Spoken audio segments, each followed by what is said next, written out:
Good evening, it's Mayor Shave, and it's 6:30, February 8th, 2023, and I call the Aberdeen City Council meeting to order.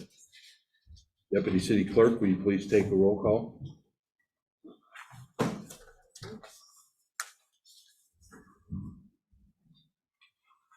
Ellis? Here. Rancy? Here. Bacon? Here. Catchman? Here. Lawrence? Here. Mackey? Morrison? Here. Percini? Here. Ross? Here. Shaw? Here. Cedar? Taylor? Here. Shave? Here. Thank you. I move we excuse council members Mackey and Cedar. I second. Motion is made and seconded to excuse council members Mackey and council member Cedar. Is there any discussion?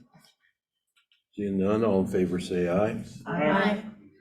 Any opposed? Motion carries. Violet Morrison, will you lead us in flag salute, please?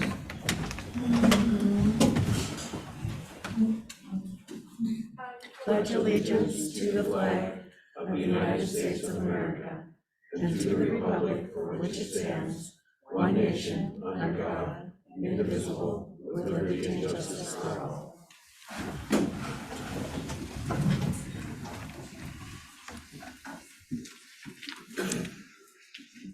Councilmember Catchman, Council President Catchman. Yes, tonight for the agenda, I have a couple of additions or changes to make. The first one would be to add a presentation by Lee and Danny Bacon on the Kurt Cobain Tribute Gallery and the Light Up Project. And the second one being moving public comment to immediately after this agenda approval. And I so move. Second. Motion was made and seconded to make this adjustment to the agenda and to add another presentation. Any discussion? Seeing none, all in favor say aye. Aye. Any opposed? Motion carries. Will the added item on the presentations be item 3? 1. It will move to item A. A, thank you.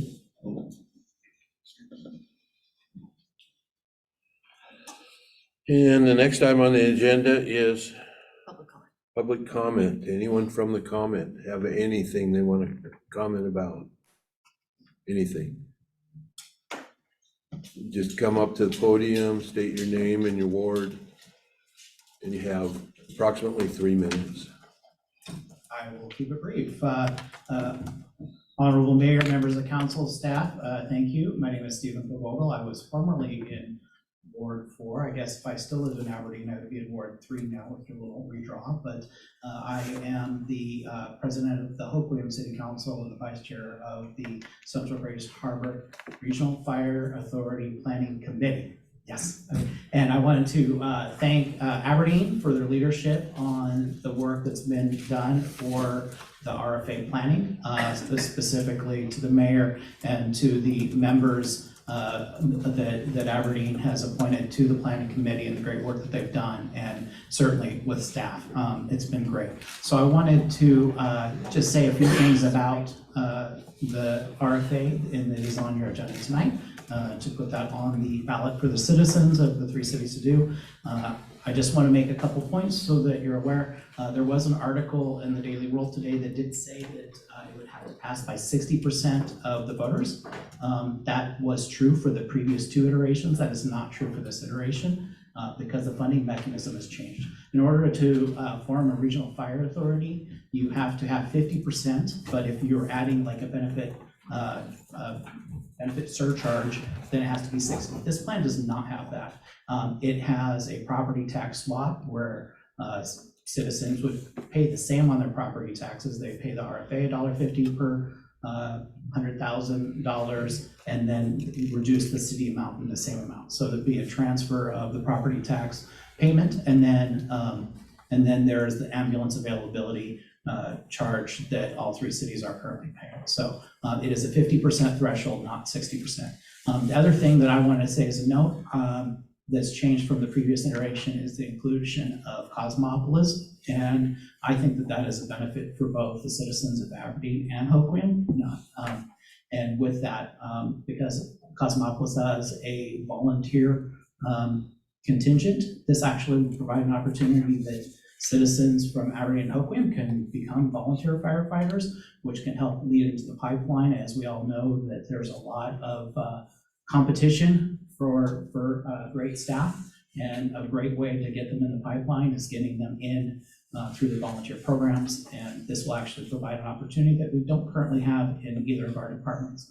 There's a whole lot of other reasons, but the Honorable Mayor Shea said I get 3 minutes, so I will leave it at that. Thank you. Okay, thank you. Is there any questions on the RFA from the council? What discussion later? Okay. Just presentation. Anyone else from the public?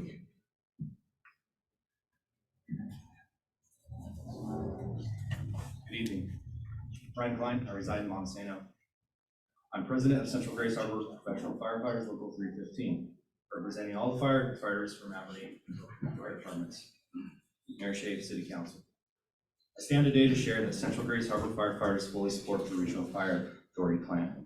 We want to thank everybody that's been involved developing the plan, including all the staff, the 3 city councils, the planning committee, and the fire administration. It's time our community invests in the future of their fire departments, and this plan will do just that. Across the nation, including in our communities, requests for fire department services are continuing to increase. In 2022, we saw just that. Our fire departments were the busiest they were ever have had on record. To keep up with the demand, it's imperative that we move towards the direction of having one regional fire department. The planned RFA will ensure that when you, your loved ones, your neighbors need help, they'll receive appropriate fire department resources in a timely manner. Thank you all. Thank you.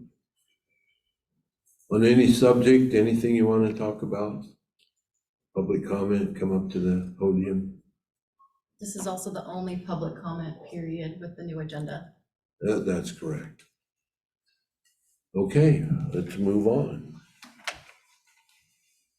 Council President Catchman. Yes, for the consent agenda, there is not a homeless report that's included in the packet, so we're going to strike that, and I make a motion that we approve as I've just outlined. A second. Motion was made and seconded to approve the consent agenda as outlined. Any discussion? Seeing none, all in favor say aye. Aye. Any opposed? Do you need a roll call since it includes payroll? Yes, we do need a roll call because it does include payroll. Good catch.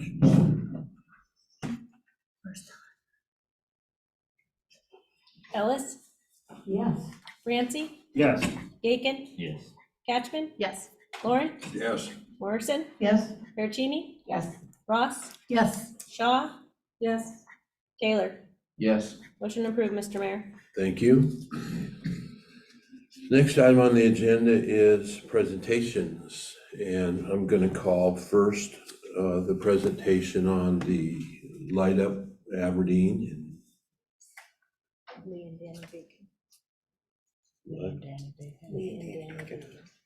And this is the Bacons that will be given the presentation. Could you show me the password to log in? Just say it.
So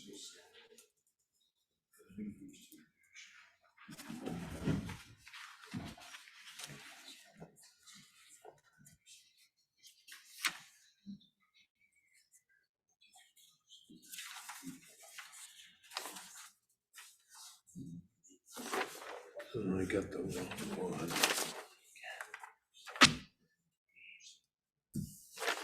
The Kurt Cobain resolution.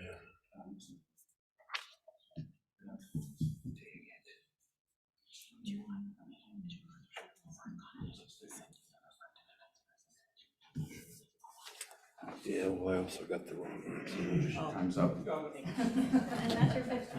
I got the wrong resolution. The current one, the latest. This one's not the right one.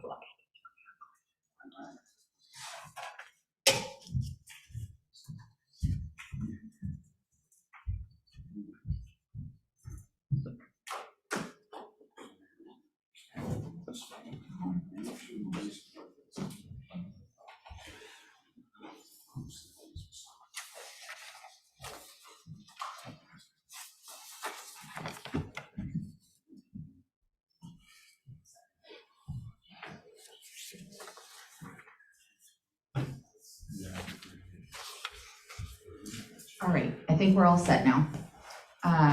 Mayor, council members, thank you for having us tonight. I'm Danny Bacon, and this is Lindley Bacon, and we wanted to share with you a project that we're working on, and we're working in partnership with our Aberdeen. So, I'm Danny Bacon. I spent 23 years as an executive assistant, and I feel like I bring a lot of experience in branded merchandise and things like that to the project that we're working on. My husband, Lee Bacon, was in lighting for 36 years. We live in Ocean Shores, and we been here for about 6 years now, permanently, like full-time. We vacationed in Ocean Shores for about 6 years prior to that. The projects that we're working on are in 3 different sections. We have Kurt Cobain's childhood home, which is a museum, and we'll update you on those things here in just a second.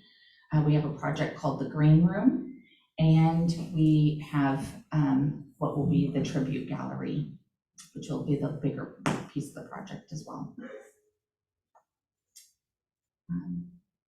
Yeah. Hi, I'm Lee Bacon.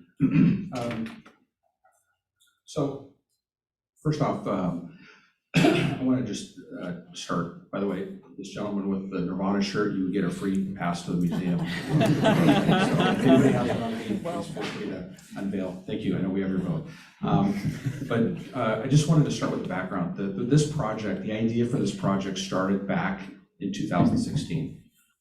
Kurt Cobain's childhood home was on the market for a few years, and my wife and I grew up in an era that was in a period that was directly impacted by the music, for those of you that know the story. I was born in 1965, Kurt was born in 1967. So the shift that took place in the music industry and that bomb that went off, that literally shifted the music off axis, was real. I also went to school with, high school with the lead singer of another well-known band. And my father was a concert promoter for Johnny Cash's lifelong road manager. So music was a big piece of our DNA growing up. And when we came up to Aberdeen and we used to visit Grace Harbor, I was just really shocked that there wasn't more to see. And as we got into the project, it only reinforced our beliefs that we knew there should be, and there could be a better place, or more of a place and more of a destination for fans to come and visit. Fans come to Aberdeen by the thousands. We spent 4 years working on the house, and we've met people from all over the world. And I've always said, Kurt Cobain is so much bigger outside of Aberdeen than he actually is in Aberdeen. And I think for those of you that are fans of the music, and you can call us super fans, you can call us crazy, doesn't matter. We appreciate being called, period. But the project basically has a big opportunity to draw people to Aberdeen, to stress the positive side of Kurt Cobain growing up in Aberdeen. The positive side of Kurt Cobain growing up in Aberdeen. His passions for art, his passions for music. He had an incredibly supportive childhood, and we're affectionately calling this project side one of his story. So side one of his story are the positive aspects of his life. And for those of you, and I'm looking around, and it's not necessarily a generational story because we see people from 65 to 6. The gentleman last week brought his kids by the house, and the house isn't officially open for tours yet, but we like to meet the fans and unsolicited comments. Everybody wants to share how the story has touched them. He says, my kids like Nirvana more than I did growing up, and his kids were 13 and 14. So this is the common theme. The other common theme is people leave the city wanting more. They're thirsty for a story. So the bridge is a big destination. The park obviously is connected to the bridge. And other than that, fans feel like there's just no place to go. So we feel our project will really fill a big need that is an opportunity for fans to come and be coming and hopefully returning. We have some principles, and I think the most important one is for the overall series of projects is it has to be respectful of the city, the county, the family, and the story. This isn't our story, this is Kurt's story, and we're going to be respectful of that. We want it to be engaging, we want the projects to be educational and memorable. The project's going to be set up as a nonprofit. And we want a solid foundation of fan involvement, which means we want fans, I'll be speaking to you after the meeting, sir, to get involved, because this is really the core, and this is what makes and made Kurt so interesting over the decades, and why, and Chris Novoselic, the bass player, in one of the interviews said, nobody knew that his legacy was going to go on as long as it did, and has as long as it has, and it's gone on and continues to grow. And Chris said in an interview, he says, it's almost reached mythological proportion. And arguably, Kurt has been categorized up with, and I'll say arguably because I know I'll probably get some pencil erasers thrown at me, he's arguably ranked up there with John Lennon and Jimi Hendrix frequently. And this is, in my opinion, this is the masses. So regardless of how you feel about the music, this is a legacy that isn't going to go away. It's only getting stronger. We're working with people that were connected to the story directly. There's 2 major documentaries that are going to be released, one on HBO and one on Showtime this year, that talks about the grunge music era. And of course, Kurt's story is going to play a big piece of that. So the interest and the swell is growing, growing, and growing. And these people are working with saying, this grunge interest goes up and down over the last 3 to 4 years, whether it's COVID or the people that were directly impacted by the story are getting older, it's not going back down. It's continuing to grow. So it's a big opportunity to share with fans, engage with fans, and hopefully get them to come to Aberdeen, see the positive sides of Aberdeen, get more of the people to come back to Aberdeen. So we're really hoping that this can become a real positive project. Moving on. Ruth said we have 3 hours. Is that right, Ruth? No. 15 minutes. What's so special about the project? When you stand up and make presentations like this, I like to say, well, what are these people? What are they about? What have they done? Prove it to me. Show me what they've done. The first thing is when we bought the house, we knew there was going to be a lot of interest and people coming to see the house. And the idea was, let's make it a living museum, okay? A place that we can share with fans. We don't want to lock this thing up in a private collection. That wasn't the goal. The goal was to completely open it up to fans so fans can come and see and walk through the steps and see what his childhood was like, the influences that he's had, his contemporaries, and then the paths that led to the experimentation of the bands, and then ultimately the explosion with Nirvana.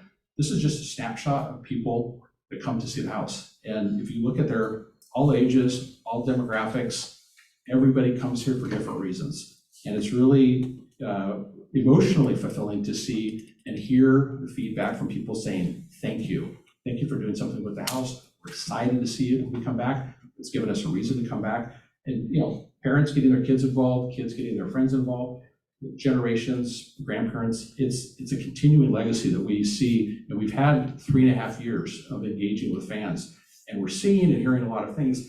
This slide here isn't really meant to offend anybody, but it's an important slide because this is what people are saying to us. There's nowhere in town to get information. These are unsolicited comments. People drive by and they share with us, hey, how'd you like the bridge? It was great, but there's no other place in town to go see. Thank you for working on the museum. Move the house next to the bridge so fans can see both. This one from the film writer in France said the city must have worked hard to ignore his legacy, but we keep coming back. So that's not a criticism of the city. It's not a criticism of anybody. It's just the perception and the feeling, the experience that people are leaving. So we want to change it. We want to change it with a positive story. I love this. I came to the village of Aberdeen to see his house. Just last week, the gentleman from that talked about his 12 and 15-year-old kids love Nirvana more than he did. So there's a big momentum here.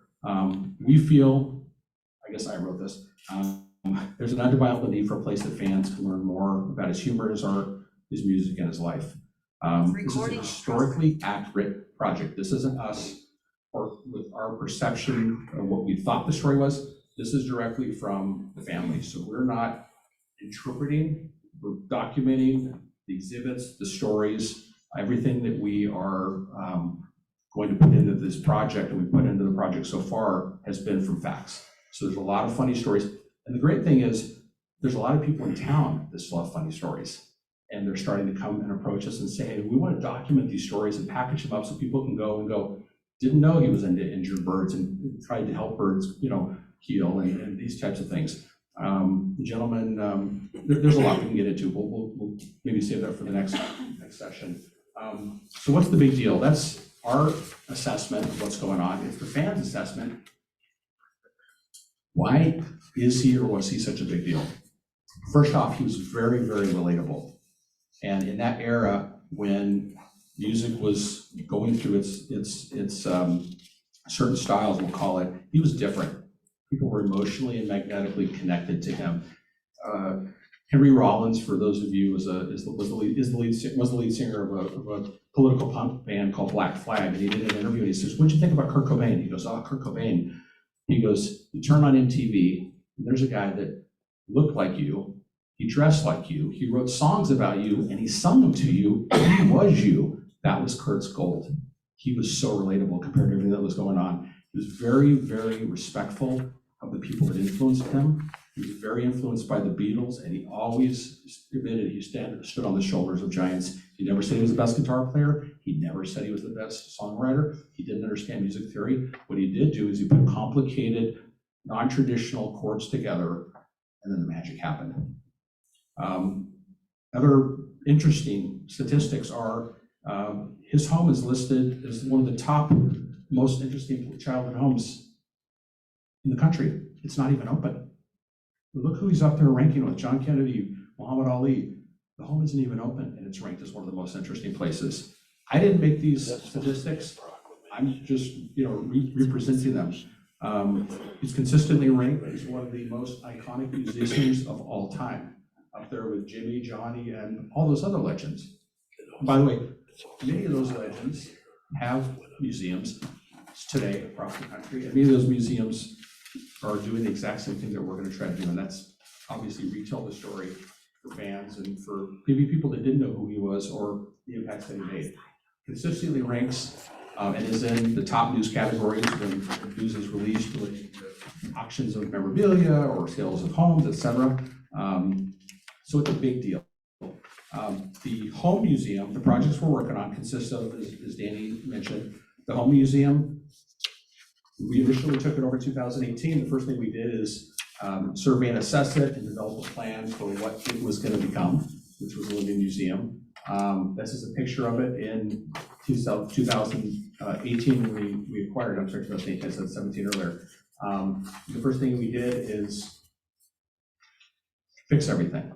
It had been sitting for a while. It was owned by the family for 50 years and it had been time capsuled. So that when the family moved out in 1995, nothing had changed, which was cool. When we walked into it, it had the carpeting in the kitchen and the canary yellow countertops and the orange carpeting. So we said, wow, this is great. It had original furniture. So it came with an amazing canvas to work with. plus we had the family input to tell the story accurately. So that got us really excited. Then the real work began.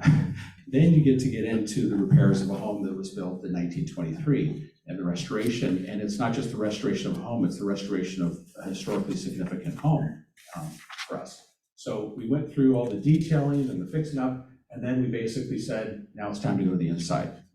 So we did the same thing on the inside, maintenance, repair, electrical. This is a shot of what it looked like when we originally took it over. A lot of the original furnishings had been moved to different parts of the house so we could start fresh.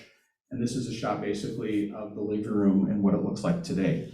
Everything is in its place as it was, as if the family walked out in 1972. Down to the audio, the video. We've also integrated stories and recordings and playing on, piano and guitar. So when you walk in, it's a very immersive space, and it's a living museum.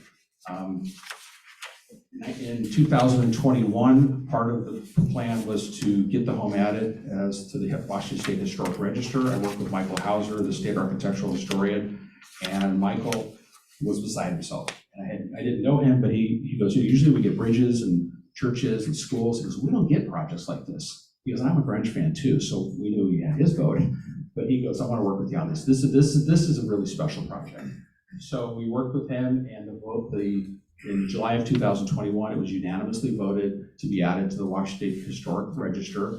And it's the first home of its type in the state. There's a home in the Eastern Washington, Bing Crosby's home. Mike corrects me on this. Sorry.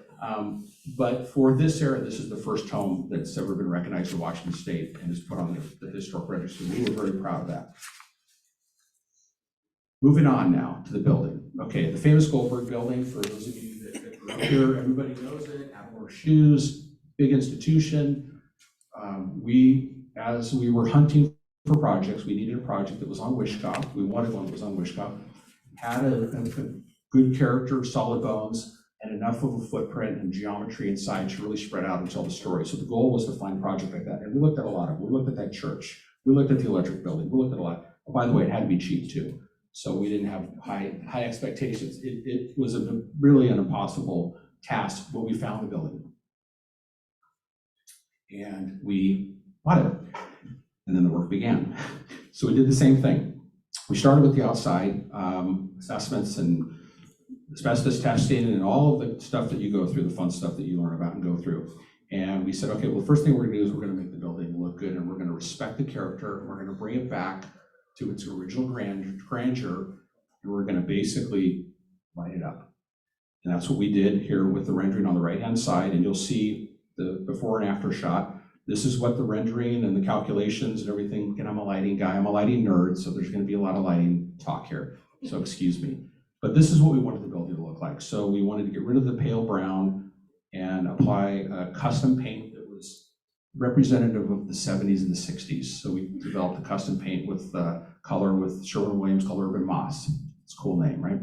And then we introduced the custom lighting, and we said, okay, this is what it's gonna look like. The gallery will be to the left where you see that gentleman in the shirt, white shirt. It's kind of hard to see, I'll show you another shot. And then we have some retailers off to the right. This is what the project looks like today. The project on the left, the photo on the left is the rendering, and the photo on the right is the actual shot of the building. So we are very pleased and proud of how it looks. Interesting story about the lighting. As the electrician, it's a local electrician, was installing the lights, he came in and he said, he was approached by somebody on the street, and they said, what are you doing? He said, we're putting up lights. And the benefits of lighting are they can make buildings look good, but they could also help with building security and other things like that. Somebody came by and said, what are you doing? We're putting up building lights. And he said, oh man, I don't want to hang out in front of buildings in the middle of the night when there's a lot of lights on.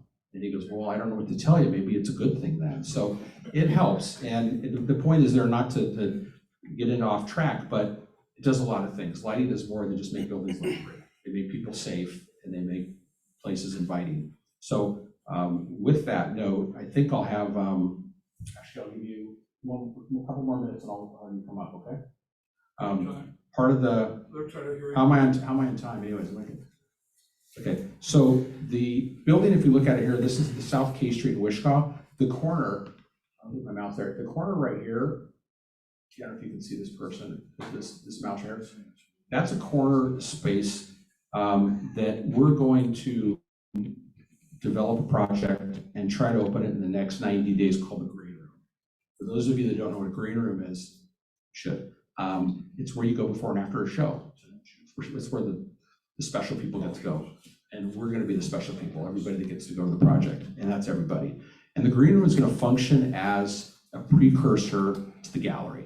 We're getting so many inquiries about when can we come see it? How do we get tours? So we said, we're gonna basically accelerate the tribute gallery by putting a space in that'll satisfy the need for people to come, start getting excited about the project. We're gonna have images of the gallery. It's gonna be a grunge-themed, soft industrial space. There's gonna be imagery from the people that are involved in it. There's gonna be some custom guitars. And most importantly, there's gonna be information on what to do and why to come back.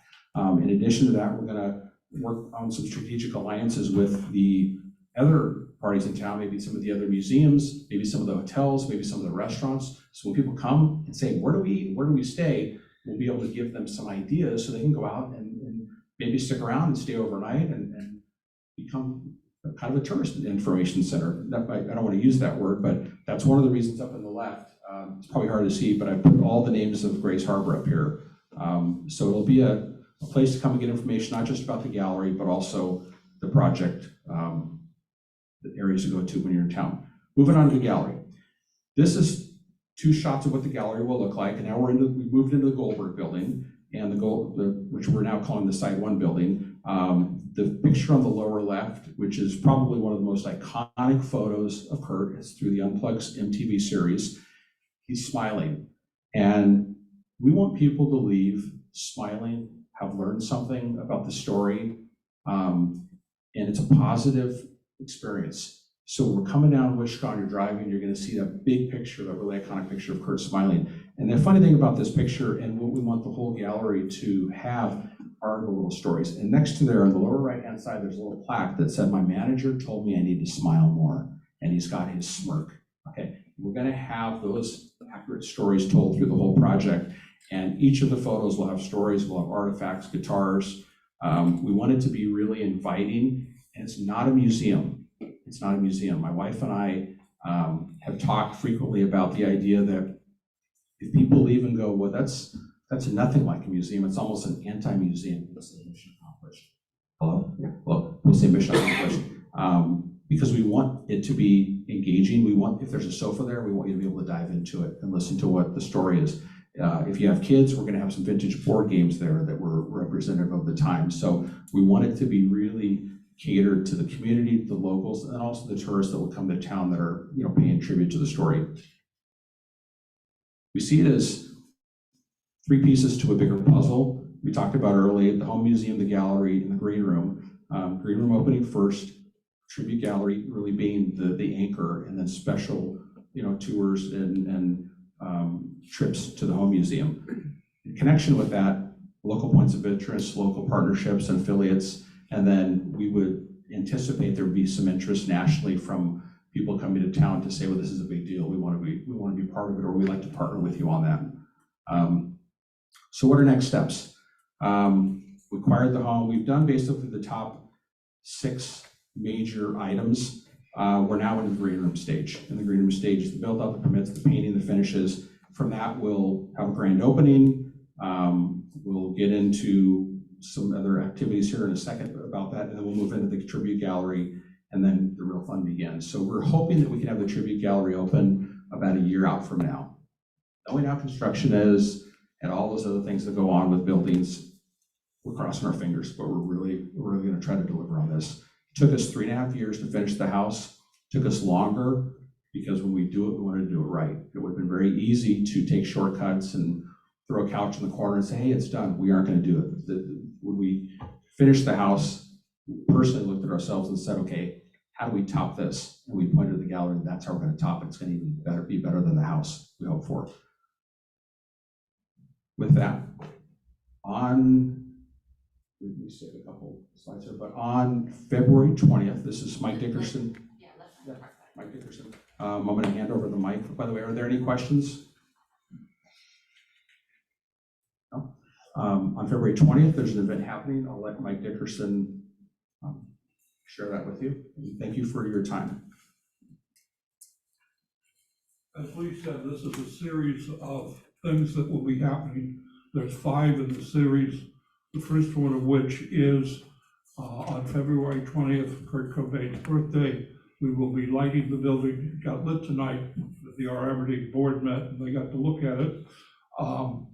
As you drive by tomorrow, you will see that the Kurt Cobain mural that was on Moore's building has been redone and is now on this building. It pops, it's really great. And it will all be lit. Our association with this, let me give you a little background. When we first met the Bacons, they told us that they were going to have this gallery open in 3 years. And we said, well, that's not so good. And they said, well, we're signing to this all ourselves, and we don't want anybody else. So what we did, we said there might be a little easier way to do it. So our association has been an advice, because I've had some experience in this area and raising money. We've got about $50,000 raised, and we've got a promise of another 50, and probably we have another 250. What that means is that the Bacons can have this finished this year. Now, what does this mean to you? This means that Aberdeen will get the most publicity positive you could possibly imagine around the world. I cannot understand why there are people here who write to the newspaper and say, we really shouldn't why save this bridge? It isn't important. Let me tell you, if I hear that attitude much longer, we're going to take our sources and we're going to blast this over the media around the world that you're thinking of tearing that bridge down. And you will not be happy. So please take that off the agenda. There is a means of salvaging that bridge. Will last for 50 years. If you want to see I have a video of how to do it. So this is all part of one thing. We need to coordinate Kurt Cobain's thing. Why? So our Aberdeen is interested in this. We donated the mural. We paid to have it redone. We are deeply involved in this project. Let's take all of the Kurt Cobain, the park, the bridge, any other thing we could do to make this happier and happen most coordinated. Danny is doing a map of all of the things in the county which are Kurt Cobain related. Let's move this all together and have one source of information for the entire project. So if somebody wants to put up a sign, somebody wants to put up a tribute of some sort, let's do all of it together. That I think is important. But really, all I'm here to talk about is on the February 20th, we would like to see all of you at the site.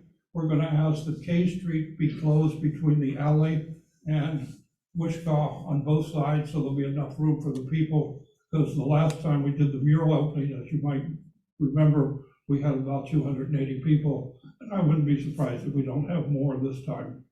So thank you, thank the Bacons, and I think that a year from now, you're going to see people want to do business in Aberdeen, particularly the tourist industries. You're going to see restaurants opening. 2 years from now, you're going to see hotels opening. You're going to see all kinds of things. Because when you see 150 people, 200 people a day coming to this town for this museum and for the Mermaid Museum, I think you're going to see, you're just going to have people proud to be from Aberdeen. You're going to tell your friends and relatives, you can't believe how the city has changed. You need our help, we need your help, but we will be working on this very hard. And as Stan Woody said tonight, we were involved in this with Paul Allen years ago, and it's now coming to fruition, and this is a better project than we had with Paul Allen. So I thank you very much. I always talk too long, so I will go away. Thank you. Any questions? Mayor Shea? Real quick, Yes, can I ask that we move this resolution forward? Can we vote on it right now? absolutely. I Okay. think that's a great idea. So to throw a curveball in this would be under ordinances and resolutions B, and that is 5. And it's a resolution declaring February 20th as Kurt Cobain Day in the city of Aberdeen. I move we accept this resolution. Second. The motion was made and second to accept the resolution. Is there any discussion? Under discussion, I would like to read the resolution. Whereas on February 20th, 1967, Kurt Cobain was born, and then he was raised in Washington, in Aberdeen. Whereas Kurt Cobain was a musician, lead vocalist, guitarist, primary songwriter, and co-founder for the band Nirvana. Whereas Kurt is recognized worldwide as the most influential pioneer of the grunge and alternative rock genres of Generation X. Whereas Kurt's legacy has brought many loyal fans to celebrate his contributions to the world throughout his melodic artistry. Whereas Nirvana is credited with leading the cultural revolution through their Nevermind album, an album that is recognized as modernizing rock and roll, defining the music of their time. Whereas in 2014, Nirvana was inducted into the Rock and Roll Hall of Fame. Whereas Kurt was a voice for love and acceptance for all people, and whose generosity, public awareness, and undeniable musical gifts are universally recognized as the driving force behind the founding of Nirvana. Now therefore be it resolved by the mayor and the city council of the city of Aberdeen that February 20th shall be forever known as Kurt Cobain Day in Aberdeen. All in favor, say aye. Aye. Any opposed? Motion carries. Thank you. This will be resolution 2023-03. Okay, moving on. We are moving to the RFA, Fire Chief Dave Golding. Thank you.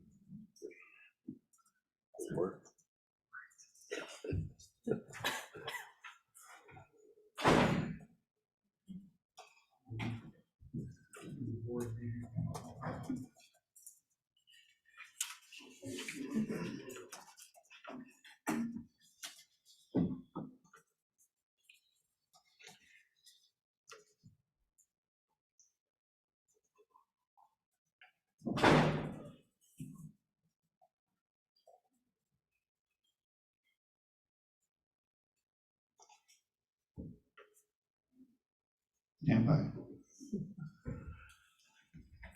So while Chief Golding is getting ready, I'll just share with the council that I quickly texted our Public Works Director to ask him whether it takes council action to close the street that Mr. Dickerson referenced, because I don't think we meet again before February 20th.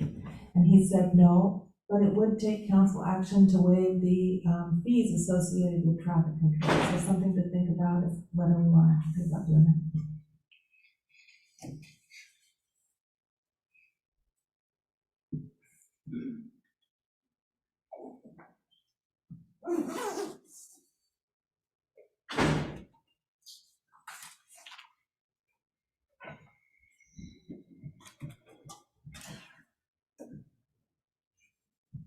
Here it comes.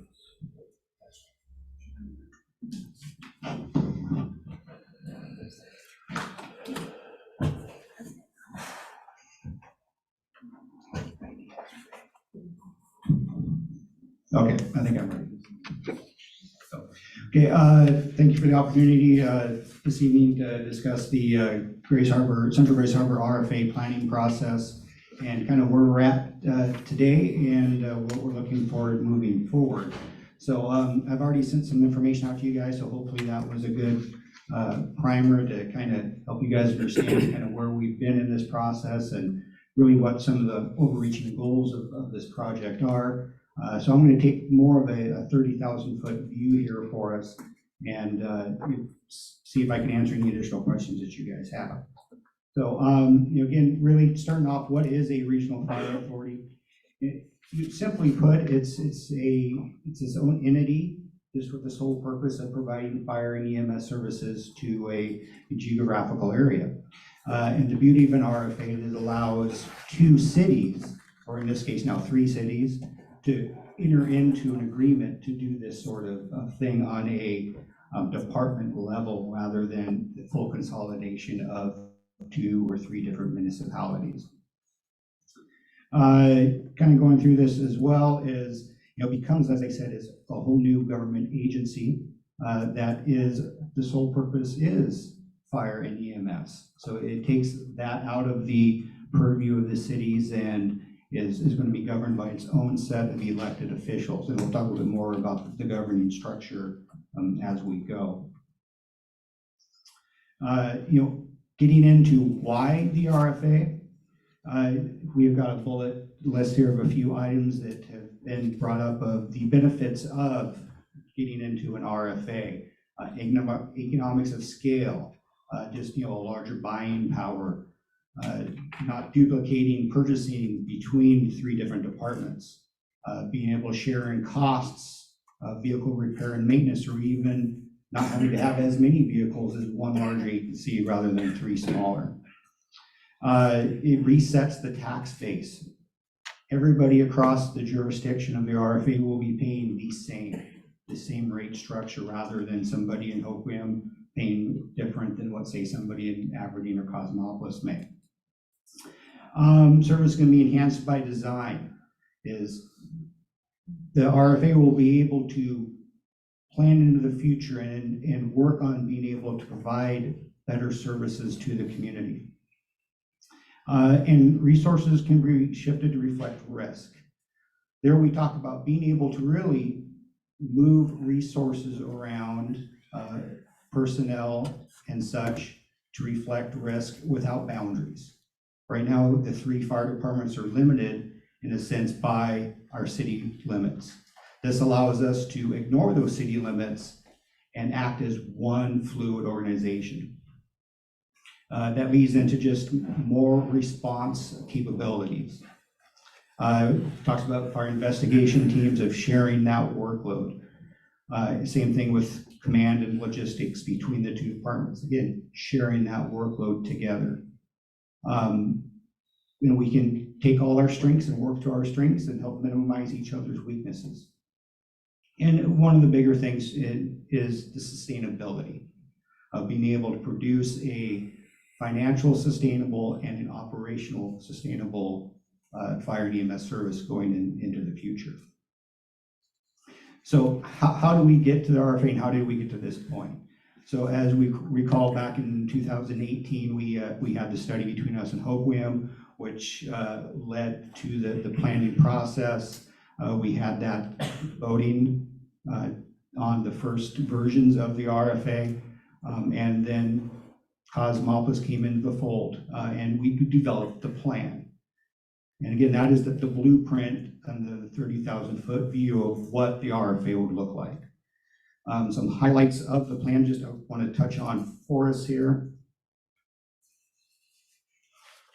Is going to be, again, some of the backgrounds and needs assessments. Some of these we talked about already, but the economics of scale helps reset the tax base, enhance service delivery, better meet response times, sustainability, a huge retention and recruitment tool for the fire department. And also it creates that, again, representative government of the elected officials governing this RFA. When it gets to the governance structure, for those of you that recall previous versions of this plan, this is a change from the last time, is the plan calls for 1 appointed elected official from each city from the city councils. So Aberdeen, Causey, and Hoquiam would have each 1 city council appointed as a non-voting advisory member. And then we would do 3 at-large elected fire commissioners to be the governing board of the RFA. Funding and finance, I'm going to come back to that section here in the next couple slides. And then personnel administration, all the personnel between the departments would transfer to the RFA and be part of that operational model. There will be some services that the RFA will not be self-sufficient in initially, and those are called out in the plan, such as finance and HR, IT, things of that nature that the fire departments currently rely on our respective cities to do. We'll be working with the cities to help get support in those areas. Once RFA matures and is able to take those things on themselves, they would transition away from that model. Operations and services, again, all fire department operations would transfer to the RFA for the 3 cities. And then one nice thing that was already mentioned was just with the addition of Cosmopolis. It gives us that ability with their already somewhat established volunteer program of having ability to have somewhere for people to go who can or are willing to volunteer and use that as a pipeline for hiring for our own people. And as you're all aware, we do have issues getting good qualified candidates to come in to work for us at the Aberdeen Fire Department. And this would be something that we could offer locally, get local talent, hopefully to stay on the harbor and train them ourselves up to the point of being able to hire them. So we see the addition of that component as a real big win for the entire RFA. And also the community outreach section would stay as part of the RFA.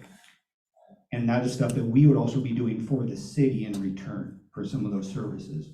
We would still provide the fire prevention in the schools. We would still be your code enforcement as far as it goes for fire, plan review, all of that sort of stuff. We would still work hand in hand with the various city departments to make sure that stuff is done. So again, I'll talk about finance here in just a second. So that's kind of where the plan is, the quick overview of it. So where we're at now is there's a resolution. There needs to be a joint resolution approved by each of the cities for it to be able to go onto the ballot. And we're looking at the April 25th ballot. So that's kind of our time frame.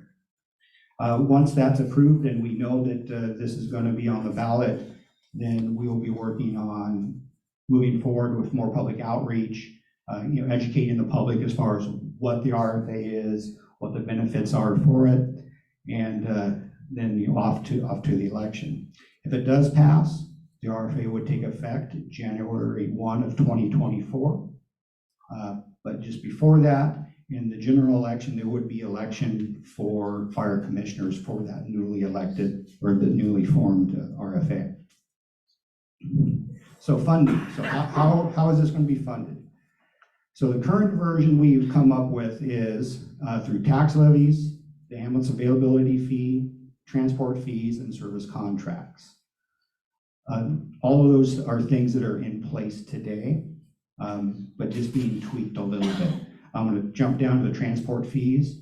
We currently have those transport fees now between Aberdeen and Hope, and that's our billing for ambulance services. Service contracts are still there. Contracts that we currently have with outlying districts and other entities would continue with the RFA. So for example, the EMS contracts we have with Wichita and Arctic and the prison, they would transfer over. Same thing with Hope Wims, their contracts would transfer over, so we have those service agreements.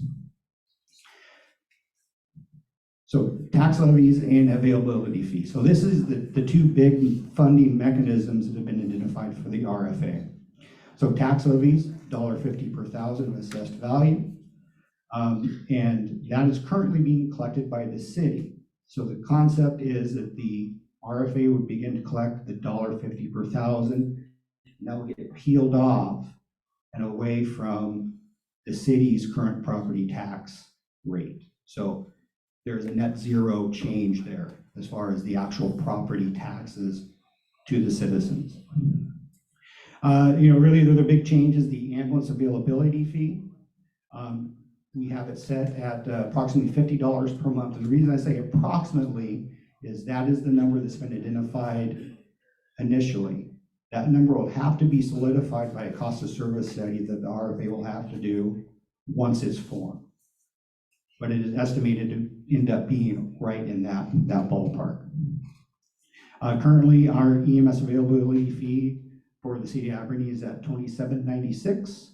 It would go up to that approximately $50. So we're looking at a $22 or so increase per utility, if you will, for the city of Aberdeen.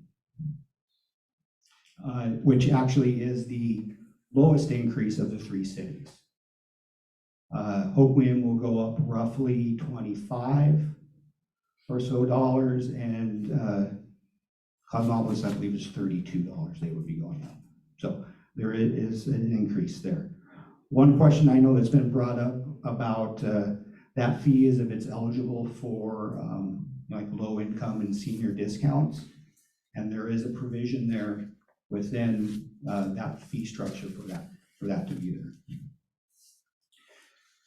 So again, some goals of the RFA is really, do our best to maintain what it is we have today and to improve it going into the future. And we really want to be able to keep the service we have and not go backwards. That is the biggest thing. Provide some stable, sustainable funding.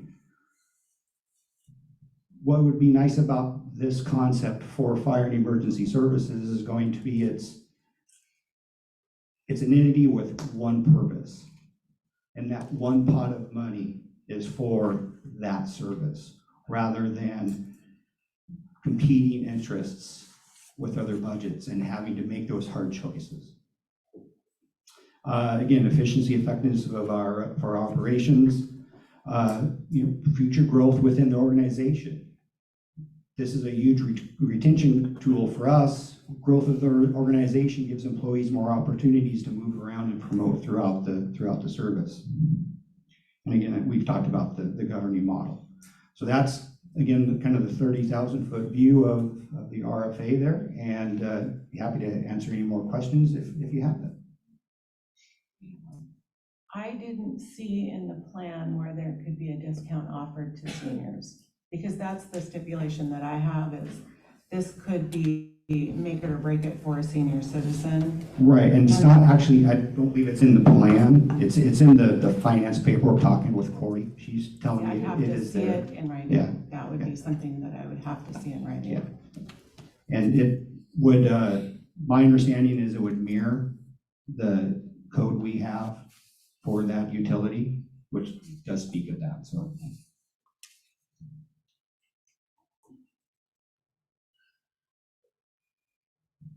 Oh, yes, sorry. I can see a whole lot of advantages to creating an RFA and having one unified fire district. And I would hope that translates into some cost effectiveness. In your discussions around budgeting, have you talked about, or do you have a sense of, like, percentage-wise, what sort of a savings this could mean for the program and taxpayers in the long run? Right, so I think early on, that's going to be very hard to capture. Because there is going to have to be some increases in some areas. And the big one is going to be salaries. The Hoquiam employees do make less than the Aberdeen employees, so that's going to, by law, it's going to have to come up and even out. So, that's going to be kind of a bump in cost, but in the long run, there are going to be cost savings. And the one I like to really kind of point out is apparatus. Between each city, we've got extra fire trucks.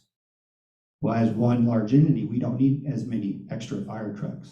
The Insurance Rating Bureau says for every couple of fire engines, you need to have one extra. Well, looking at the numbers of apparatus, we can maybe surplus a couple, we're saving money there just by not having to own and operate those apparatus, even if they're in reserve status. And, just have less fleet, less stock, just as an example of things in the future that could result in savings overall.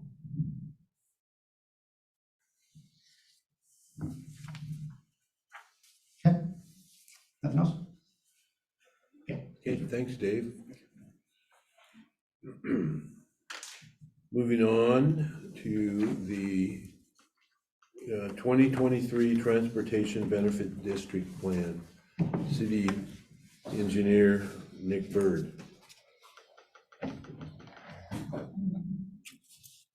All right, well, thank you, everybody. I know we're into this about an hour, so I won't have any hurt feelings if you decide to get up and move around a little bit. I do recognize we've got a lot to cover tonight, so I'm gonna try to chew through this as quick as possible. This was included on page 131 of your council packet, so I'm assuming everybody's already read through it, committed it to memory, and knows exactly what I'm gonna say. But I'm still gonna go through it anyways, just to make sure that everybody's on the same page. So this is the 2023 Transportation Benefit District Annual Project Plan. It is a little bit of a mouthful at times to get out, but this is part of the framework that I believe is outlined in resolution, a resolution that was adopted in 2019. The one thing that I need to fess up to first is that I was supposed to have this to you guys by January 31st, so I too apologize that I'm a week late. So we do have a little bit of urgency. That same resolution also identifies that the intent is to have this adopted by the end of February or March 1st. So we will be talking about this again at the next council meeting, but this is in the similar format to what has been done in the last number of years. The Transportation Benefit District is really broken down into a variety of tasks. The first task, we really focus on overlays and rebuilds, where we're gonna strip off the surface or even do a little bit more, we'll call it root canal work, where we need to dig down, address the problem, and then rehabilitate the surface. So that's where the majority of the dollars associated with the Transportation Benefit District are included. The second task that is included in the Transportation Benefit District Annual Project Plan is replacement of concrete panels. This is a substantial difference from prior years. Normally we put $30,000 or $50,000 in to address concrete panels. But what we know is in the future, 2 years out, the stormwater management manual is going to change. And as we replace these concrete panels, there's a very strong likelihood that we're also going to have to address stormwater. And so our focus over the next couple of years is really going to be hammering on doing what we can to address the many of the concrete streets that are not in the best of shape. So we want to get out in front of that, and we've really got 2 years to do that. And so we front-loaded a good chunk of change in the Transportation Benefit District this year. To address that, we'll be doing the same thing again next year. Following those two principal items, we've got sidewalks, safety projects, alleys, and asphalt patches, where these are elements that are very common maintenance activities that we facilitate repairs or replacements on. And the last item that is included is pre-construction expenses. And so both on task 1 and task 7, we have a variety of projects that we are anticipating rolling out, both for construction this year and into design for this year. So starting with construction of this year, bouncing back to task number 1, we were awarded $475,000 through the Transportation Improvement Board. And so we have leveraged the Transportation Benefit District dollars into a $600,000 project. And so that is rehabilitation of Alder Park and Broadway, and then completing the Market Street road diet from the roundabout over to B Street. And so that's one of our major projects associated with the overlays and rebuilds. And then we do have 2 other larger projects that we are designing in-house, and that's 8th Street reconstruction in between 1st and 2nd Street, and I Street between 9th and Sam Ben Park. And so that one, if you recall, was on the list last year. Unfortunately, we did not get to that, and so we need to make that happen this year. Again, that's another concrete street, so it's part of our focus area. And then bouncing down to the reconstruction expenses, there are 3 projects that are shown in there. The first is the Sumner Avenue sidewalk improvements, which will be in front of council again at the next council meeting, talking about obligation. That one we did receive $450,000 from TIB and another $400,000 or $500,000 from the Transportation Alternatives Program. And so we intend to start design activities that's addressing the gaps in the sidewalks in between Williams and Myrtle Street on Sumner Avenue. The second item here is, it's got I apologize for the name, it's a funny one. It's called the Systemic Pedestrian Safety Improvements. A little bit of a mouthful, but the basic gist is that we facilitated a corridor safety study, looked at First Street, and identified that there were a number of pedestrian strikes on First Street. And so there's various different improvements and treatment measures that we're intending to facilitate on First Street. And then there are 2 intersections on Market Street that we'll be addressing as well. And then the last item is obviously the big project that we've all talked about a variety of different times, and that's the US 12 highway rail separation, where we're leveraging $200,000 against almost $1 million in grant money. So that's the quick and dirty of the TBD report. I apologize I didn't keep the time, but hopefully got you guys what you needed. Is there any questions at this point in time? I just want to, what exactly is happening past the roundabout? So very similar to what is west of the roundabout, where the street went from 4 lanes down to 2 lanes, and so there's parking on both sides of the street now. The intent is to facilitate that all the way down to B Street. And so that we're continuing a plan that was initiated, a number of years ago. Unfortunately, I don't know how long ago that was, but we had to have some stopping point. We stopped at Market, or stopped at F Street, and now we have the opportunity to finish that. All right, thank you for your time.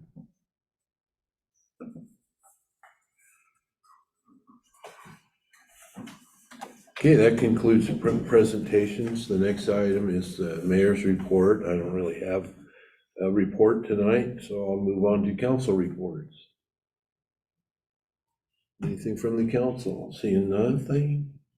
Move on to city staff reports. Anyone on the city staff have a report? Yes, Mayor. Okay. Thank you.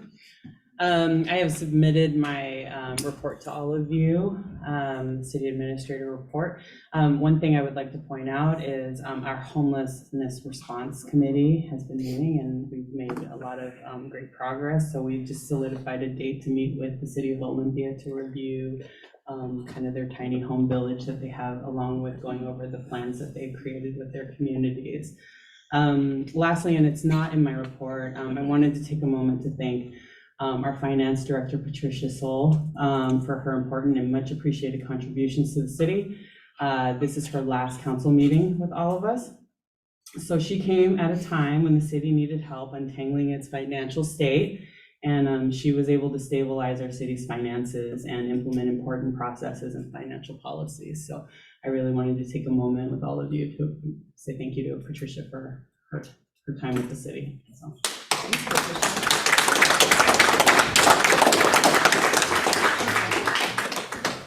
Thank you. Any director's reports? Seeing none? Okay. Moving on to requests for council action. Finance Department, report by Councilmember Perugini. Okay, tonight we met and we have a request for council action from the mayor to approve the expense of a monthly citywide newsletter. And I would like to make a motion to amend this to a bi-monthly newsletter to save 50% of the paper cost. And we agreed to do that to try. And if people love it and they want to change it later to every month, then we could do that, but a bi-monthly would be a really good start, and it would save us money at the same time. Second. Was there a second? Yes. Oh, I'm sorry. Well, motion was made and seconded to amend the monthly newsletter request to a bi-monthly newsletter instead of every month. Any discussion? Seeing none, all in favor say aye. Aye. Any opposed? Motion carries. Okay, and we have a request for council action from the city administrator to engage in discussion regarding the Gateway Center and potentially to authorize the city administrator to recover grant monies previously allocated for the Gateway Center, reimbursing the city for expenses already spent. And I would like to motion that we table this until we have a financial picture and plan of what this Gateway Center would entail and cost the city. Second. Motion was made and seconded to table this request. Is there any discussion? If you want to go ahead. Oh, yep, I was just gonna provide a little more background. Please. So in order, if I go about doing that and I table this, there is a deadline with the Department of Commerce of when I would have to submit, like just agreeing, changing the scope, providing them a scope of what we're looking at. So I may miss the deadline if I bring it back. And then if so, we do have another opportunity if the city council decides to do that to possibly have it included in the governor's supplemental in September. So, yeah. Any other discussion?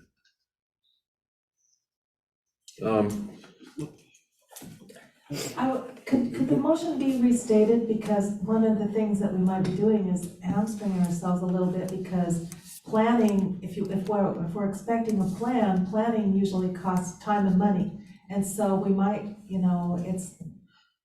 I could agree to asking the director to bring more information about what a timeline might look, but if we're specifically expecting some fully formed plan that's, trigger ready, then I can't, I don't know that we're making headway.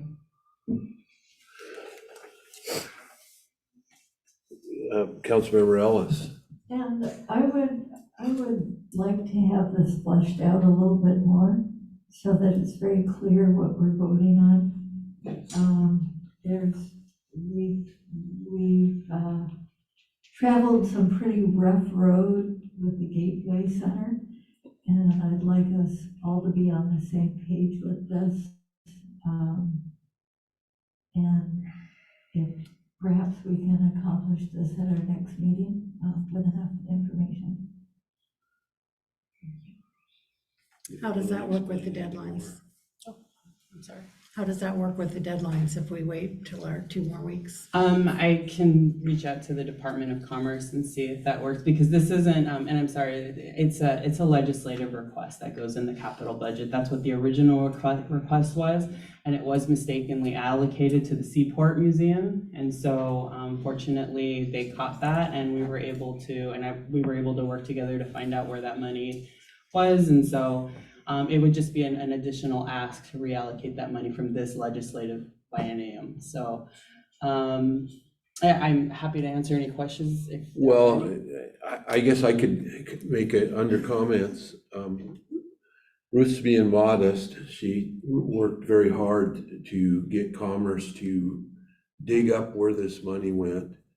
And we have already spent some of it on past Gateway project. So what we're looking to do with it is what this request is to just go forward and secure these funds from the state, get them back. And then as far as exactly how they're going to be used, that's another story. They have to be used for a visitor center, or at least towards a visitor center. So we could combine some of this money, is what we're hoping to do, into our museum building project and locate the visitor center in that building and be able to use that money for some of the things we need for that building as well. And get things moving forward on both the Gateway Visitor Center and the museum. And so we are limited to time. We have to get this together, and it's taken some time for the state to locate the money, and it's kind of pushed us against the wall as to getting it to the legislators. So that's what this is all about. It's not about building a gateway center somewhere all on its own. Councilmember Morrison. So, as was stated in the packet and everything, this obligates us to complete the project. Before I feel comfortable voting to approve something like that, I want to know how much money down the road is this gonna cost? How much more money are we gonna have to put into the project? So the money that I would be recovering, it amounts to over $2 million. And so the city had to remove funds from the reserves, $1.3 million, so it would recover that money. So you have options in that we could apply for reimbursements through that, and just make ourselves whole that way, because we have fulfilled the original requirements of the capital budget request. We did fulfill that. So we can make ourselves whole. There will be, approximately $5 million, $500,000, it's a very big difference. So $500,000 left over that we could potentially invest into the building on Wishkah. I did talk to the Department of Commerce. They were very comfortable with the idea, understanding that a project that was originally slated for 4 years ago with material costs rising and after COVID, they understand that the costs have changed significantly for all of facility projects of that nature. So I wanted to do my job and just trying to recover the funds that the city had lost and try to find ways to be creative so that everyone could win. We could get a museum and a gateway center. So, yeah. So it was kind of vague in the packet. There were, not I really, apologize. not a whole lot. Who would be running the gateway? Would it be the museum? Is it gonna be the city? How's that gonna work Yeah, when they're in a shared space? I think that's something that definitely needs to be hashed out. One of the suggestions was the Parks Department would be moving into the space next door to the museum. We do own that space as well. At the Salvation Army Food Bank is currently in there. And then also, we have a discussion next week with the museum board, and that could be something that we could discuss with them when we're fleshing out a strategy with them. So, I think we have options, but I do understand the concern in hiring another body to oversee it. So. Thank you. Any other discussion? Councilmember Ellis? Yeah, I just want to be clear that when you talk about the Gateway Center, you're not proposing that we build a building that's out by the roundabout. Nope, I would be changing the entire scope of the project to be located within the Wishkah Wishkah building that we have, and to serve that dual purpose. Thank you. Council President Cashman.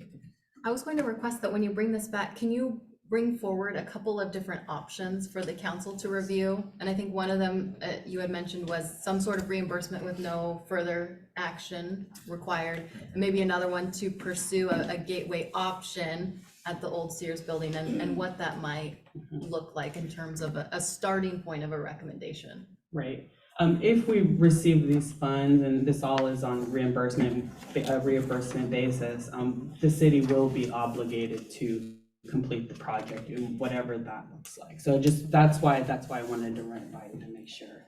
Could you list out what the minimum requirements would be to meet the obligation?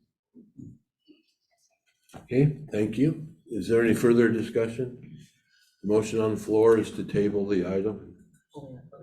Oh, I just have one thing, why do we keep calling it the Gateway Center? Because it's not gonna be the original project anymore. I think maybe if we change the word, you might remove a lot of the bad blood that goes along with that whole situation. If we just start calling it the reading center or visitor, or just The center? Yeah. I think for the purpose of the request, the legislative or the grant, the money that was received, I think that's what it was originally titled. So I think for that purpose, we can call it that, but I think maybe we can look at calling it something different. Different. Yeah, for sure. It would help a lot just for future heckles not being raised the second the word comes up. Yeah, we'll call it Voldemort. Yeah. All right, visitor center. Anything else? Motion is to table the issue. Any further discussion? Seeing none, all in favor say aye. Aye. Any opposed? Nay. Motion carries.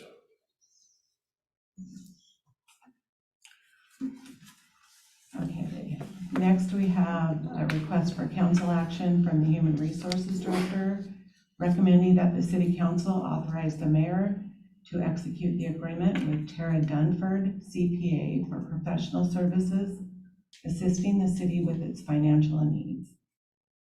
And I move that we accept this. Second? Motion was made and seconded to accept this report. Any discussion? Seeing none, all in favor say aye. Aye. Any opposed? Motion carries. Moving on to public safety. Chair report by Councilmember Ross. Thank you, Mayor Shea.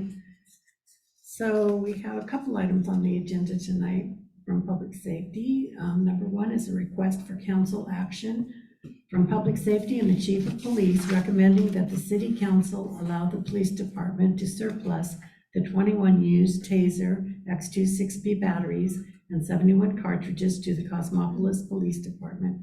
I move we adopt this report. Second? Motion was made and seconded to adopt this report. Any discussion? Under discussion, the police officers are very excited with their new tasers, and you better watch out if you go over there, let me tell you. I was doing a lot of dodging. But this is really a good thing that we can surplus these down to another department. And the bad news is 20 minutes after we received our new tasers, there was a commercial for a newer style. We'll be back in a couple of years, so. Any other discussion? Seeing none, all in favor say aye. Aye. Any opposed? Motion carries. Next, we have a request for council action from public safety and the fire chief recommending that the city council authorize the mayor to execute an agreement between the city of Aberdeen and the Grays Harbor Fire District 10 for delivery of EMS services to the district for 2023. I move we adopt this report. Second? Motion was made and seconded to adopt this report. Is there any discussion? Fire District 10 is Wishkah. Any, all in favor say aye. Aye. Any opposed? Motion carries. Next, we have a request for council action from public safety and the fire chief recommending that the city council authorize the already budgeted purchase of 2 LifePak 15 cardiac monitor defibrillators and associated service plans in the amount of $70,358.62. I move we adopt this report. Second? Motion was made and seconded to adopt this request. Is there any action or any discussion? Seeing none, all in favor say aye. Aye. Any opposed? Motion carries. I was looking at the word action when I said that. And finally, from public safety this evening, we have a request for council action from public safety and the fire chief recommending that the city council authorize the already budgeted purchase of 1 Stryker power load gurney unit and associated service plan for installation in the previously approved new ambulance in the amount of $70,509.37. I move we adopt this report. Second? Motion was made and seconded to adopt this report. Is there any discussion? Seeing none, all in favor say aye. Aye. Any opposed? Motion carries. That's it for public safety. Thank you. Public Works Chair report by Councilmember Shaw. Thank you, Mayor. Item number 1, we have a point of clarification. The public hearing for resolution 2301, a request vacating a portion of the Laura Street right-of-way, which was voted on at the previous meeting, will actually be held March 8th. And we wanted to just get that on the record because there are a couple of different dates in our meeting packet. So we just want to clarify, make sure it's clear. So that doesn't require council action. The next one, that is a request for council action from Public Works, and the Public Works Director recommending that the City Council authorize the mayor to sign the petition for inclusion of the City of Aberdeen within the Grace Harbor Conservation District. I move we adopt this report. Second. Motion was made and seconded to adopt this report. Any discussion? Seeing Mayor none. Shea, Oh, did go we ahead. confirm that they're going to pay the $5? Because we've had the bait and switch before. Yeah. That's funny. Any other discussion? Seeing none, all in favor say aye. Aye. Any opposed? Motion carries. Item number 3 from Public Works is a request for council action from Public Works and the Public Works Director recommending that the City Council authorize the mayor to sign the agreement WQSWCAP 2123 ABERPW 00139 Amendment 1 with the State of Washington Department of Ecology in the amount of $62,500 to receive additional funding from the biennial stormwater capacity grant. I move we adopt this report. Second. Motion was made and seconded to adopt this report. Any discussion? Under discussion, the Department of Ecology notified us of this money that's available and we can get it and blah, blah, blah. But the stuff you have to go through to get there, just saying the description of the funds is tough enough. But you have to go through quite a bit just to get to it, and they're offering it. We didn't, it was something they extra offered, and so we didn't know it, and they offer it, but boy, the hoops you have to go through to get to it. Okay, all in favor, say aye. Aye. Any opposed? Motion carries. That's all from Public Works. Thank you. Are there any special agenda items? There are no special agendas items tonight. Okay. We have resolutions, ordinances, Councilmember Ross. Thank you, Mayor. So tonight we have the second reading and public hearing of Bill number 23-02, an ordinance adopting section 9.02.130 of the Aberdeen Municipal Code relating to the improper use of the emergency communication system. I move we open the public hearing. Second. Motion was made and seconded to open the public hearing. Is there any discussion? Seeing none, all in favor say aye. Aye. Any opposed? Motion open. Motion passes. The public hearing is open. Anyone from the audience wish to speak on this issue? Come up to the podium, please. Okay, seeing none. I move we close the public hearing. Second. Motion was made and seconded to close public hearing. Any discussion? Seeing none, all in favor say aye. Aye. Any opposed? Motion carries. Public hearing is closed. I move we adopt the second, or acknowledge the second reading of Bill number 23-02, an ordinance adopting section 9.02.130 of the Aberdeen Municipal Code relating to the improper use of the emergency communication system. Second. Motion was made and seconded to approve the second reading. Any discussion? Seeing none, all in favor say aye. Aye. Any opposed? Motion carries. Okay.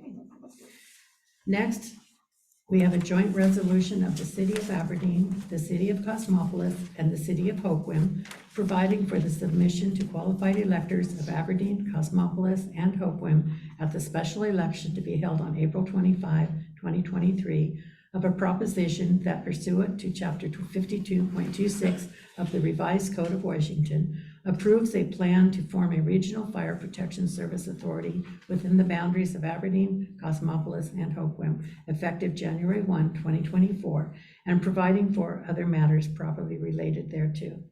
I move that we adopt this resolution. Second. Motion was made and seconded to adopt this resolution. Is there any discussion? Seeing none? Mayor Schick? Yes. I move that we table the report. There's one item within this report that I believe needs to be looked at a second time, and that being the transfer of assets, which is section C1. Currently, it says each city will separately negotiate the RFA for the transfer of assets regarding the transfer of facilities. And I believe that should say that each city has the option to retain or transfer the identified facilities. Second. Motion was made and seconded to table this. Under discussion, do we discuss a tabled item?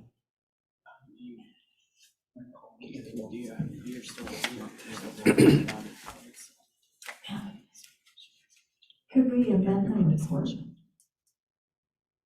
All the cities. Dave, did you have a comment on this issue before we actually table it, time-wise? Let's go there. Yeah, so just to touch on amending the report, are you asking amending the plan? No, the plan would have to be amended by the planning committee. So the city council could kick it back to the planning committee with, a consideration to change. So it would be up to the vote of that body to actually change the plan itself. But I think the plan was worded in this way. It was changed from original and worded in this way, not to actually affect the city of Aberdeen's buildings, but Cosmopolis. Exactly, yeah. So to get to that point, I just wanted to address Councilmember Ellis's question there really quick. So the intent was for all three cities to transfer their facilities. This is a compromise mainly for the city of Cosmopolis. City of Cosmopolis is nearing the start of a construction project on a new city building for themselves, which is in the footprint of where their current city hall and police department is. And they were going to be needing to utilize the fire department some portion of the fire department building for basically a temporary city hall. And that was their kind of plan all along through this process.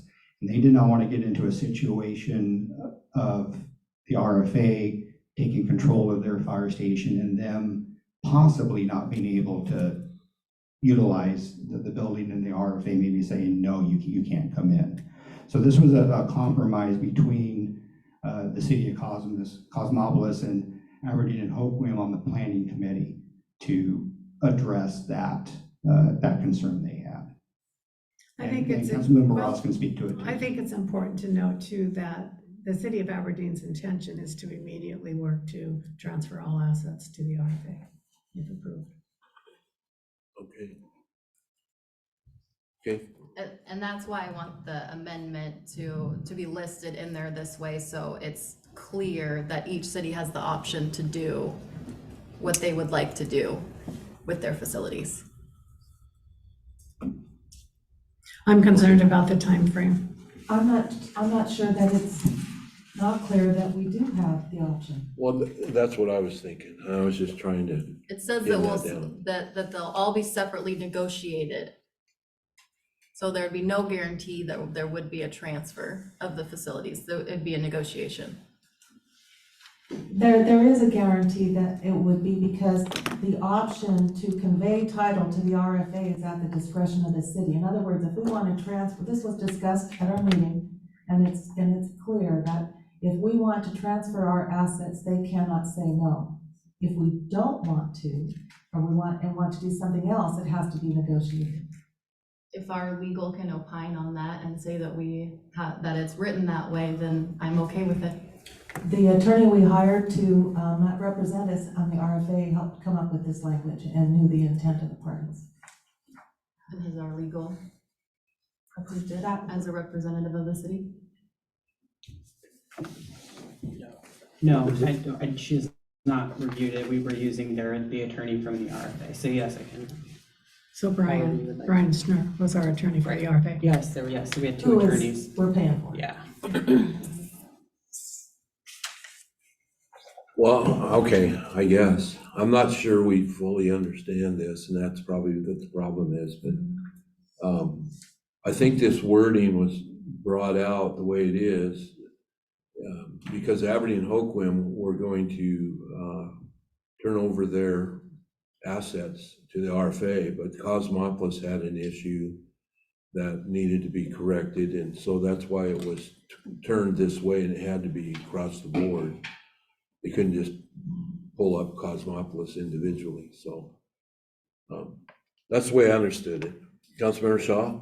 Yeah, also, to be more clear, it was at the request of Aberdeen that this last minute change was made because we wanted more clarity that we would be transferring our assets.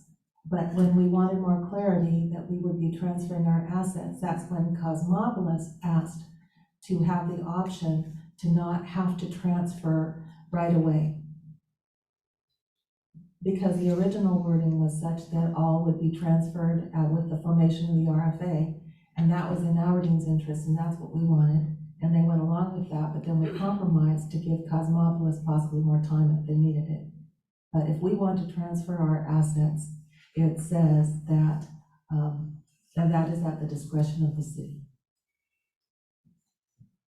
That's how I understood it, and so I wanted to make sure we got some discussion out on all this. Thanks, Chief Gold. And I would just, if I could add just one more point there is, the concern also might be there that does the RFA even want the Aberdeen fire stations knowing that they need replacement?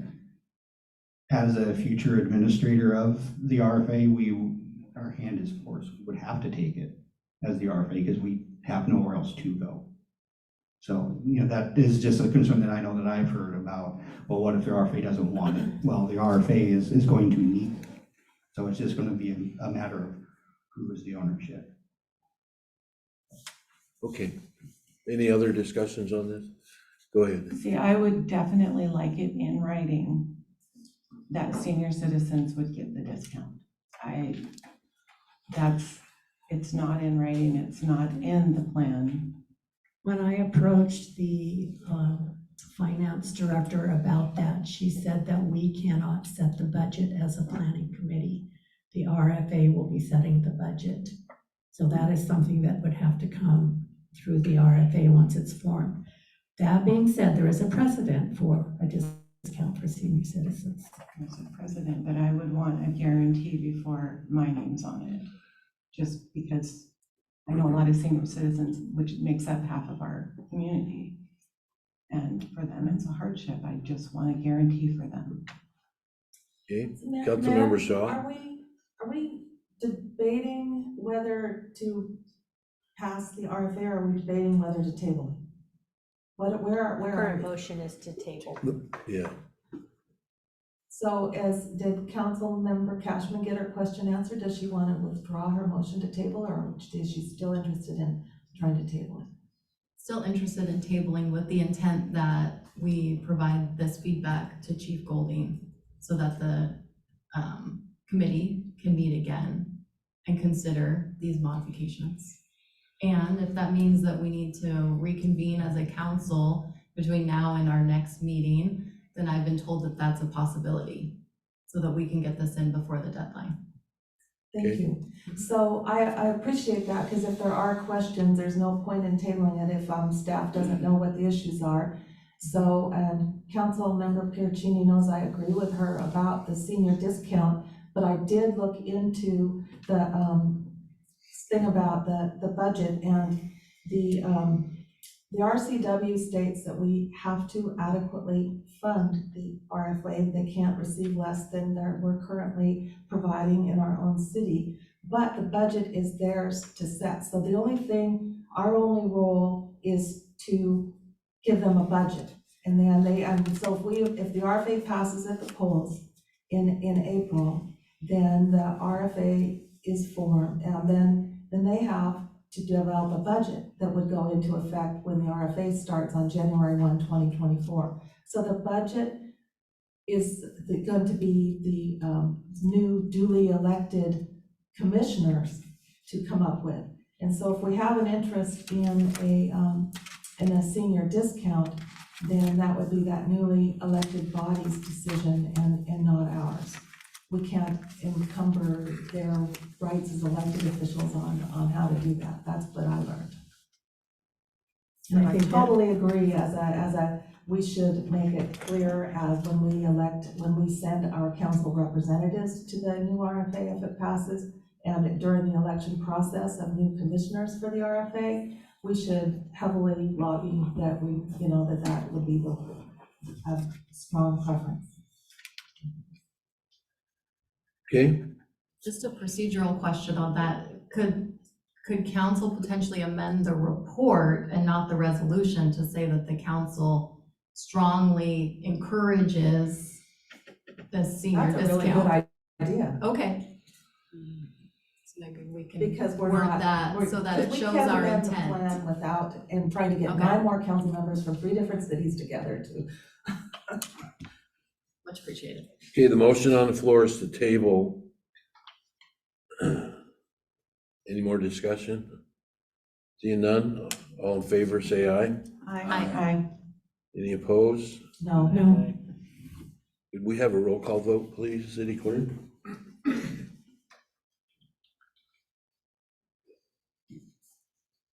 Ellis, No. Francie, No. Gaken, Yes. Catchman, Yes. Lawrence, Yes. Mackey, just kidding, Morrison, Yes. Bertini, Yes. Ross, no, Shaw, No. Taylor. Yes. Motion passes 6-4, Mr. Mayor. Thank you. Okay, moving on. We are at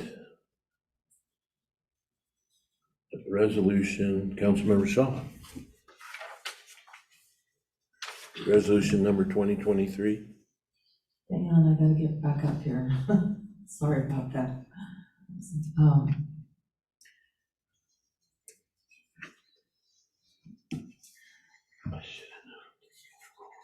So we have a resolution setting the date for a public hearing on the annual project plan for the Transportation Benefit District for the year 2023. I move we approve the resolution. Second. Motion was made, seconded to approve this resolution. Any discussion? Seeing none, all in favor say aye. Aye. Any opposed? Motion carries. This will be resolution 2023-04. Okay. Resolution, oh, go ahead. I'm sorry. No, Councilmember Shaw. A resolution setting the date for a public hearing on the annual project plan for the 2023 stormwater management plan. I move we approve the resolution. Second. Motion was made and seconded to approve the resolution on the stormwater management plan. Any discussion? Seeing none, all in favor, say aye. Aye. Any opposed? Motion carries. This will be resolution 2023-05.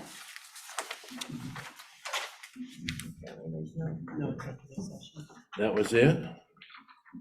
Okay, my page just ended. It didn't say end or anything. No executive session. There being no further business for this meeting, I move we adjourn. Second. motion was made, seconded to adjourn this meeting. If there's no opposition, I will call this meeting adjourned.